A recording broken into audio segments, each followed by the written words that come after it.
It's June of 1961, and high officials of the African National Congress have gathered in Durban, South Africa. The purpose of the meeting is to discuss whether the organization should continue to follow its long-standing policy of nonviolence. Like all ANC meetings, this one is held at night in a secret location. Among all the officials attending that night, Nelson Mandela is the leading voice for a change of strategy.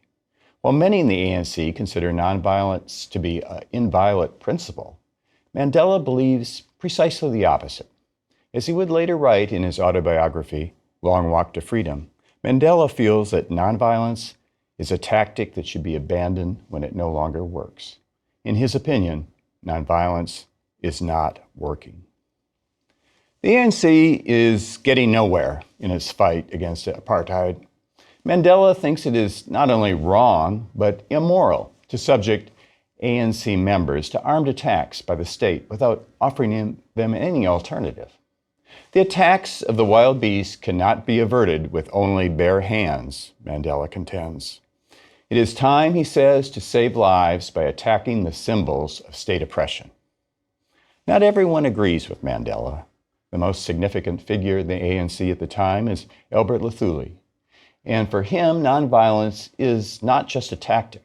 It is an important moral principle. But in the end, Mandela's position triumphs. The ANC will become a new type of organization. Mandela is authorized to form a separate military wing, an organization outside of the direct control of the ANC. It will be called Umkhonto we Sizwe, or Spear of the Nation. The decision made by ANC leaders on that fateful day led, inevitably, to the most celebrated trial in South Africa's history. The trial would determine whether Nelson Mandela and his 9 co-defendants would live or die. But even beyond the fates of those 10 individuals, the trial would have a profound and lasting impact upon South African society. In fact, it would become known as the trial that changed South Africa. Let us begin with some background. One of Mandela's first actions in his capacity as leader of the military wing of the ANC was to send to South African newspapers a letter. In it, he warned a new campaign of sabotage would be launched against the government unless it agreed to call for a national constitutional convention. Mandela knew full well that no such call would be made. So Spear of the Nation began planning its campaign.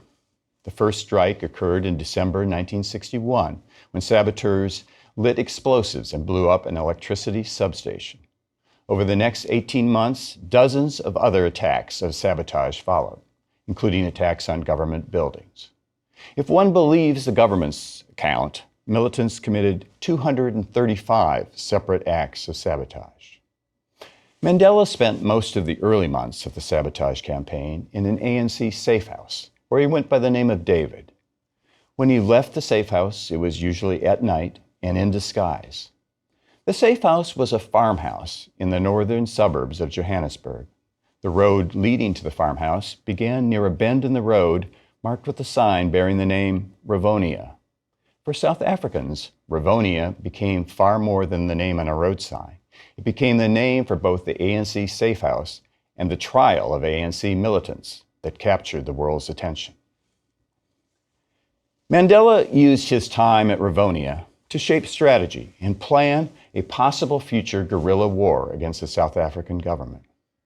His goal, he said, was not to establish a government ruled by black people. Rather, it was to turn South Africa into a multiracial democracy, a democracy that would abolish the repressive laws of the apartheid regime. Laws that separated black African families, restricted their travel, imposed curfews, and denied other basic human rights. In February 1962, Mandela left South Africa on a mission to build support from foreign governments for the goals of the ANC. He spent 6 months in Addis Ababa, Ethiopia, where he received military training. After he returned to South Africa in August, Mandela traveled to Durban to brief the Durban command on his trip through Africa. But on the drive back to Rivonia the next day, Mandela's car was pulled over by police. Someone had tipped them off. Mandela was arrested and charged with inciting a strike and leaving the country without a passport. He would not enjoy another day of freedom for over 27 years. Although Spear of the Nation was without the leadership of Mandela, the campaign of sabotage continued. South African law enforcement became desperate to find the rest of that militant leadership. In July 1963, they found an informant to aid in their search. After the hideout was finally located, 14 police officers and a police dog approached a farmhouse in a laundry van. When they got there, the men leaped out of the van, surrounded the farmhouse, and mounted an intensive search. By the time the raid was over, it yielded 8 suspects, including the man police considered their prize catch of the day, longtime ANC activist Walter Sisulu. The police also carted away a radio transmitter, a duplicating machine, and dozens of documents, letters, pamphlets, communist literature, maps, and one 6-page typed document labeled Operation Mayibuya. The prosecution's case in the Rivonian trial would be built around this evidence. Authorities rushed to announce to the nation the Rivonia raid. At the time of the raid, Nelson Mandela was lodged in solitary confinement at a Pretoria jail, where he was serving a 5-year term for the charges I mentioned a moment ago. Mandela first learned of the raid when he was summoned to the office of his prison and saw 10 other ANC members. Together, the group became known as the Rivonia 11. The 10 included 7 men captured at Rivonia, 2 men who were previously detained, and an attorney whose law firm had connections with the ANC. All except Mandela were held under a new law that allowed security officials to hold persons without charges for 90 days when they were suspected of political crimes. For the next 3 months, with no charges pending, the detainees were denied the opportunity to consult with lawyers or to see their families. They were held in solitary confinement. Some were tortured. The defendants' first chance to meet with defense attorneys did not come until the night before their trial was scheduled to begin. 9 of the defendants agreed to enter a joint defense. Attorney James Cantor found his own lawyer because he had no connection with the other defendants. He seemed to have been charged as a proxy for his brother-in-law and his law partner, who did work for the ANC. The other member of the Rivonia 11 not participating in the joint defense was Bob Heppel. Authorities promised Heppel immunity from prosecution in return for his becoming a state's witness. Heppel said he was considering the deal. Under the circumstances, of course, Heppel needed his own lawyer and could not be included in the defense strategy sessions.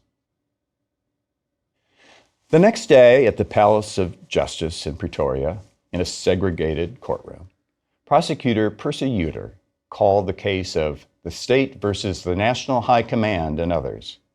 He announced that the state had charged the 11 defendants with 2 counts of sabotage and 2 counts of conspiracy. Only at this moment did the defendants learn the charges that they would face. Justice Quartus DeWitt gave the defense 3 weeks to prepare for trial. When the court reconvened, Nelson Mandela led the parade of defendants up a staircase that opened into the center of the court. The defendants shuffled to a specially constructed dock. Mandela gave the clenched fist salute to his supporters that had become the ANC trademark. Mandela shouted, "Amandia, power," and the crowd responded with the cry, "Nitsawetu, it shall be ours." Defense attorney Bram Fisher led off the proceedings with an attack on the sufficiency of the indictment. He argued that the charges were too vague and that they failed to provide any indication as to which defendants carried out which alleged acts of sabotage. Justice DeWitt, seated in flowing red robes beneath a wooden canopy, found the defense arguments convincing. The indictment, the judge ruled, must be quashed. Caught off guard, the security officials rushed to rearrest each of the defendants, except one. Uter salvaged some favorable publicity for the prosecution by announcing that charges would be dropped against Bob Heppel, Heppel, he said, would be the state's first witness. 2 months later, what were now the Rivonia 10 were back in court facing new and more specific charges. The defendants stood accused of sabotage, ordering munitions, recruiting young men for guerrilla warfare, encouraging invasion for foreign military units, and conspiring to obtain funds for revolution from foreign states. Each defendant stood and entered his plea. The first accused, Nelson Mandela, pled not guilty. My lord, it is not I, but the government that should be in the dock. I plead not guilty. Each of the other defendants, in turn, entered not guilty pleas. Uter delivered the opening statement for the prosecution.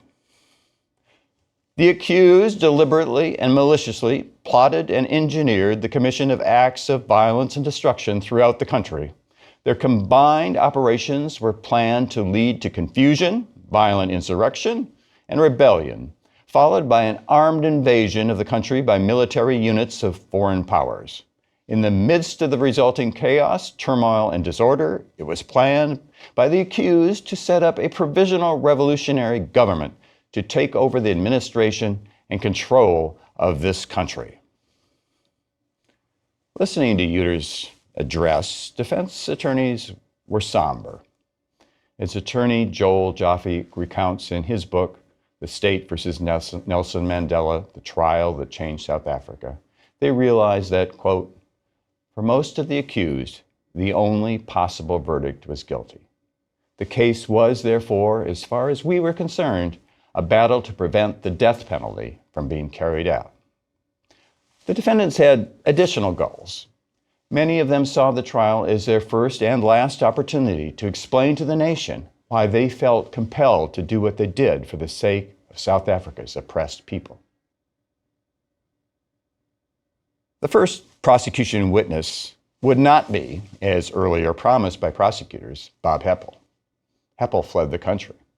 From the safety of Kenya, he told reporters that he never had any intention of testifying against his fellow defendants.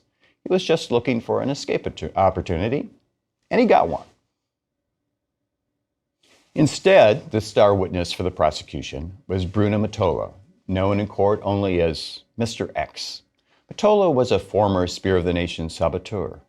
Matola testified that, on orders from the National High Command, he blew up a municipal office, a power pylon, and an electricity line. He testified that Mandela gave comrades in his regional command a pep talk before they undertook their missions. Matola described the workings of bombs, grenades, landmines, and other weapons used by Spear of the Nation saboteurs. Matola also testified that he believed that the ANC and Spear of the Nation had become instruments of the Communist Party. He explained that financial and family reasons led him to abandon Spear of the Nation. The ANC kept promising that I would be paid, he said, and they were still making promises long after I had given all hope of ever getting anything from them. They didn't care about me nor about the others, the recruits who were arrested. Mutola's betrayal confused Mandela and the other defendants. In his autobiography, Long Walk to Freedom, Mandela wrote that he was especially upset with Mutola's willingness to implicate underground activists who were not charged in the case. Mandela considered this action inexcusable. The other critical piece in the prosecution case was that 6-page document confiscated in Rivonia, the one labeled Operation Mayibuya. This turned out to be a plan that called for guerrilla warfare and an invasion of South Africa by supporting foreign military units. The prosecution contended the plan was the actual operating plan of Spear of the Nation. The defense, on the other hand, contended that Operation Mayibuya was the draft of a possible plan of action and had not been approved by either Spear of the Nation or the ANC. In fact, Nelson Mandela testified that he considered the document to be entirely unrealistic in its goals and in its plans. Uter produced the damning documents, which he read rather dramatically in court. A document marked top secret in the handwriting of one of the defendants and found at the Rivonia farmhouse mentioned possible support from Soviet Union, China, Germany, and Yugoslavia, among other countries. Methods of obtaining weapons, including explosives, were outlined in detail. The defendants viewed the evidence with indifference.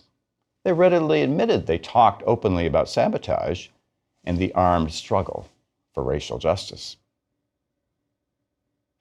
Many of the prosecution witnesses in the Rivonia trial were recruits who testified only after enduring tough questioning while in detention, often in solitary confinement. Some of the recruits were physically mistreated. Knowing that their release from detention and escape from future prosecution depended upon providing trial testimony that satisfied the demands of police and prosecutors, how reliable could their testimony be? From the standpoint of the defense, the answer was not very reliable at all. It is clear, in fact, that some witnesses shaded the truth or lied outright to strengthen the state's case.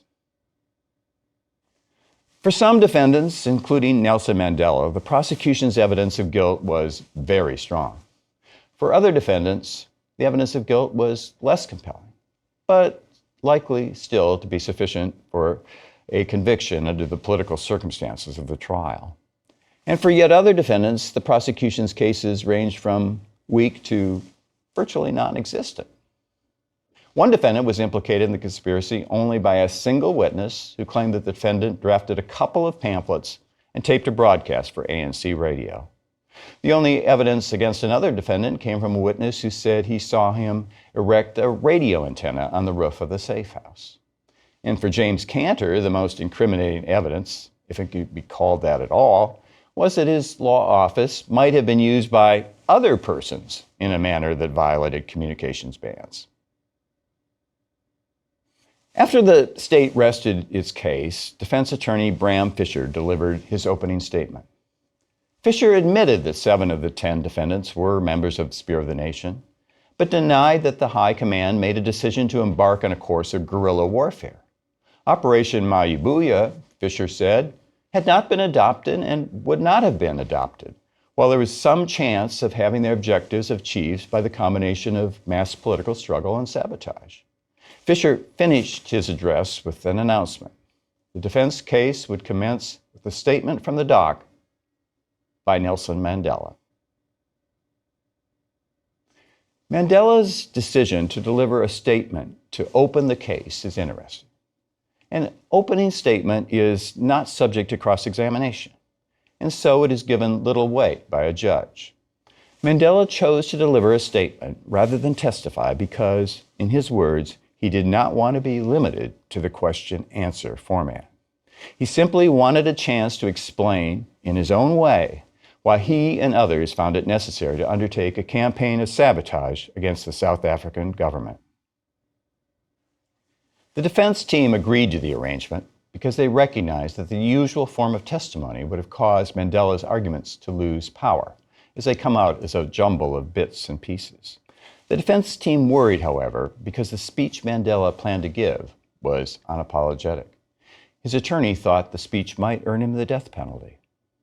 The decision not to call Mandela as a witness, but rather as a speechmaker, caught prosecutor Percy Uter by surprise.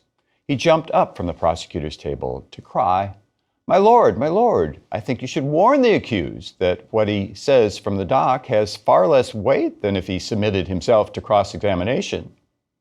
Justice DeWitt looked at the prosecutor dryly. The judge said, "I think, Mr. Uter, that the counsel for the defense has sufficient experience to advise their clients without your assistance." Mandela began speaking in a quiet, even voice. He spoke for 4 hours. "I am the first accused," Mandela said, and he proceeded to tell the story of his life. He explained why he joined the struggle for racial equality and why he finally came to the conclusion that nonviolent protest must give way to more violent approaches. Without sabotage, Mandela said, the goal of a multiracial democracy in South Africa could never be achieved.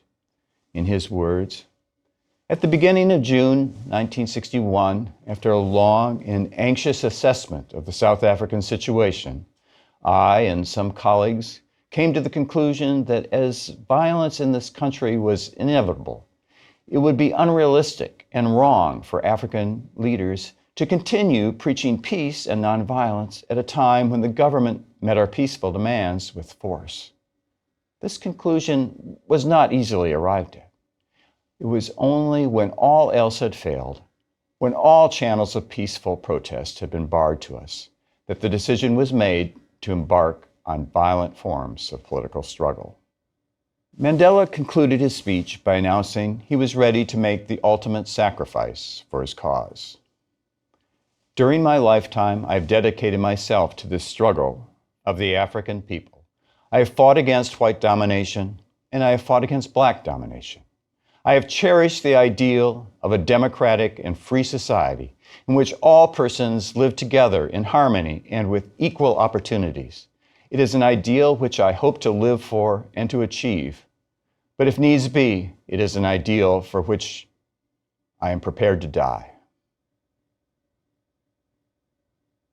Mandela sat down. In his autobiography, he described the scene in the Pretoria courtroom.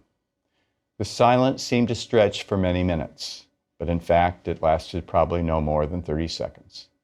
And then I heard from the gallery, I heard what sounded like a great sigh, a deep collective followed by the cries of women. Justice DeWitt turned to Bram Fisher and announced in a gentle voice, "You may call your next witness." Walter Sisulu, former Secretary General of the ANC and a member of the Spear of the Nation's High Command, took the stand. Sisulu testified that Operation Mayabuya was the brainchild of Arthur Goldreich, a member of the High Command and a former member of the Israeli underground movement.